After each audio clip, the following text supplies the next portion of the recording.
Hi guys, this is Vidya and I hope you're doing well. Today's topic is of great importance if your child is between 1 or 1.5 to about 3.5. This is toddler tantrums, guys. This is something that every parent has to go through, like a rite of passage, I think.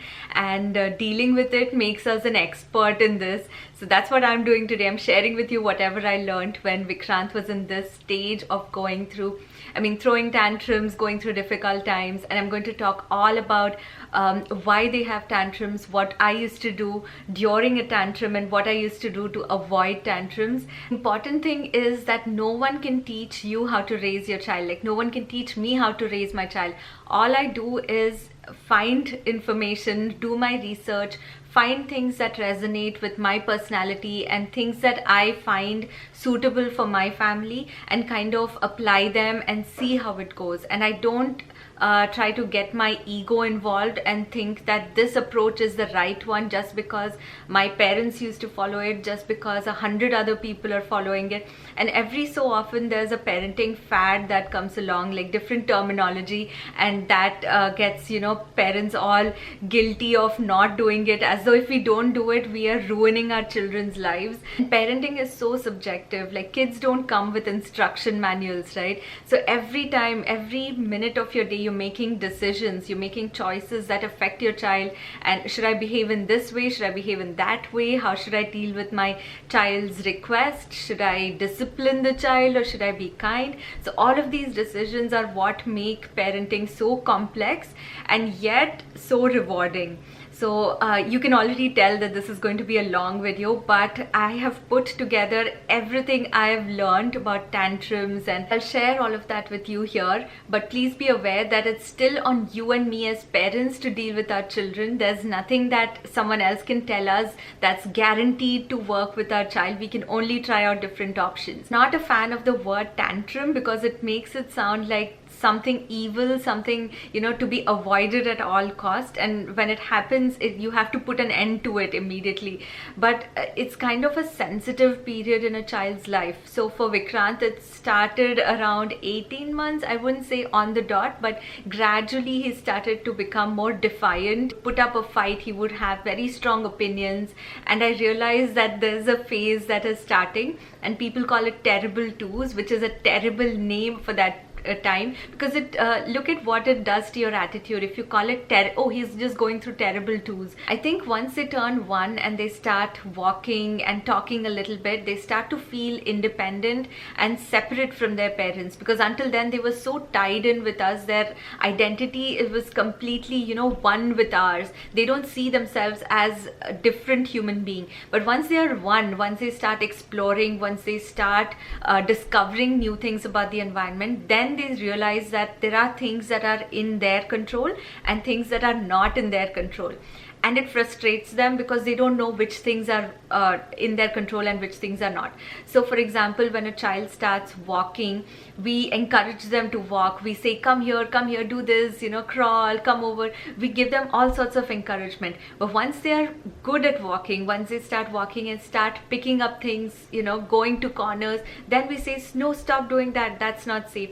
So they're like, I don't know what to do, I don't know what not to do, right? So that frustrates them a lot. Their brains have not yet developed to regulate emotions well. Like, that part of their brain is still developing. So it's very unfair to expect them to behave like adults when their brains are not those of adults, right? Babies and infants have evolved to be hardwired to cry when they have something they need, because otherwise it's on their survival, right? Evolutionarily, if a baby doesn't cry, the parent may not give it the attention it needs, because they're so dependent on us. They can't get their own food, they can't cover up when they're cold, they can't change their diaper, so they have to cry to get that attention. And as they become toddlers, that instinct of crying doesn't completely go away, even though they are developing vocabulary, even though they can express themselves in words. That instinct of crying is still pretty strong in toddlers. It's there in you and me, right? When we have a hard time, we cry, right? So it's still there in our brains as well. So we have to understand that crying is what comes naturally to toddlers, even though they can talk and even though they can reason with their brains. So if we have that kind of an attitude towards tantrum, we'll be more empathetic. We won't feel like the child is being naughty or giving you a hard time, but is having a hard time himself or herself. So that attitude completely changes the way we react to our children's tantrums, children's tender periods where they're still learning how to deal with this. But a very important thing to note is a tantrum could be a very stressful period in a child's day, or it could be a wonderful period for learning. And I can tell this from experience. A tantrum can be just a very hard time where the child loses their cool, the mother loses her cool, and the whole thing goes down in a very bad way. Or if we stay calm and if we guide them through the tantrum, they actually come out making sense of what they went through. There are some things I try to avoid doing when it comes to tantrums, and try is a key word because it doesn't always happen, but I do try my best. One thing, the most important, is losing my cool. Like, my son is having a tantrum because his brain is not capable of processing all those emotions, but my brain can, right? My brain is fully developed, and adults have tantrums all the time too, right? So we can't blame the child. So what best I can do is, when he's having a meltdown, I don't lose my cool. And that's very hard to do because it seems like they have the tantrums over the most unreasonable things and they should just get over it and be quiet, right? But if I lose my cool, nothing good ever comes out of it. That I've learned from experience. So I try to stay cool, because if I don't, I'm basically doing the same thing. Like, he's having a tantrum because something triggered him, and I'm having a tantrum because he triggered me. So there's no sense to this. So I try my best to stay cool when he is, especially when he is upset, so that he has a strong base to come to. So whenever he wants some kind of support, he can come to me. Like, he knows mom is going to be there, stable.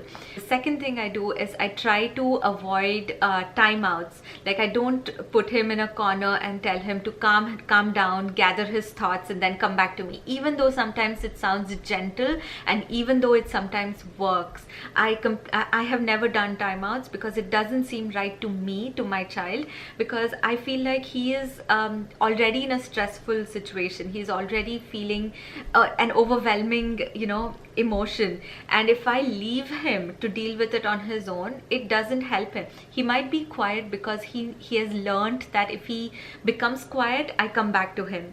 It's basically like giving him a reward. It's basically like saying, if you be quiet, if you get over it, I'll give you a chocolate. It's basically that, right? You're giving your attention when your child is quiet.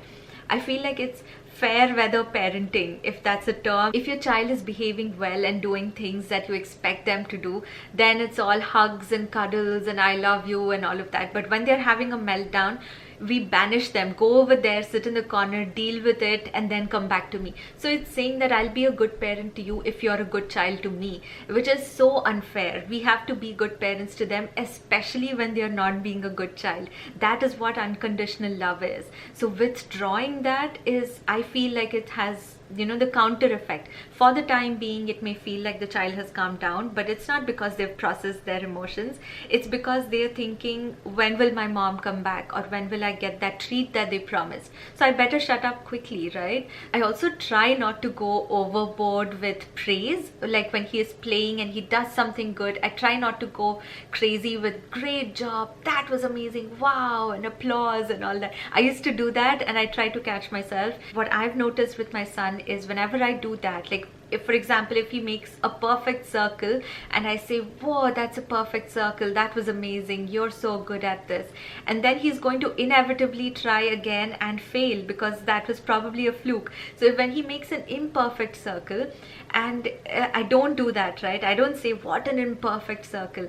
It totally crushes him and he has a meltdown and he's like, I can't do this, because not everything is still in their control. They can't do everything perfectly right now. So instead of praising all the time, like, praising can be done mindlessly. You can just say good job to whatever your child has done and be done with it, right? Instead of that, I try to get into what my child is doing and try to make specific remarks about it. Say he has made he's done something that he's proud of, I'll be like, so show me how you did it, show me which colors you chose, show me, so he doesn't feel like he has to do something to get my approval every single time, or my love has to be earned by his actions, because that is something unconditional. It has to be a given at every point in his life, no matter what he is going through. The main reasons for tantrums that are given are hunger, sleep, and new situations, like any changes in their lives. So these three reasons are what I come across the most when people are talking about tantrums. It's either because they're hungry, or they're sleepy, or they're in a new place. It's all true. It's all very true, and these are the major causes for tantrums. So if we just have these three things as a checklist, it kind of reduces their personality to these three things. So if your child is having a tantrum because they're hungry, you kind of think, okay, let's give you some food. Done. Why are you still crying, right? But it's not like that for them. It may have started because they're hungry, but now they're going through so many emotions. They're like, why I'm hungry and I'm low in energy, but I still want to play with those big heavy toys, and I'm tired, but I still want to do that. It's a very complicated thought for them. So as much as I can, I try to empathize and not quickly problem solve and expect that things will get back to normal.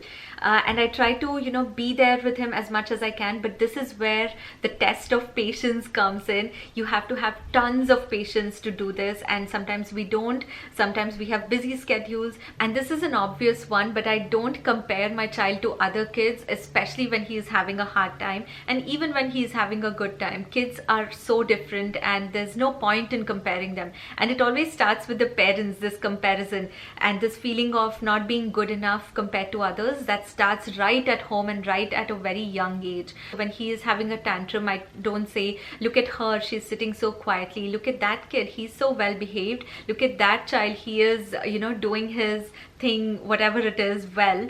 I completely stay away from those are a big no. So if my child is having a hard time, it's okay for him to have a hard time. It doesn't matter what anyone else is doing.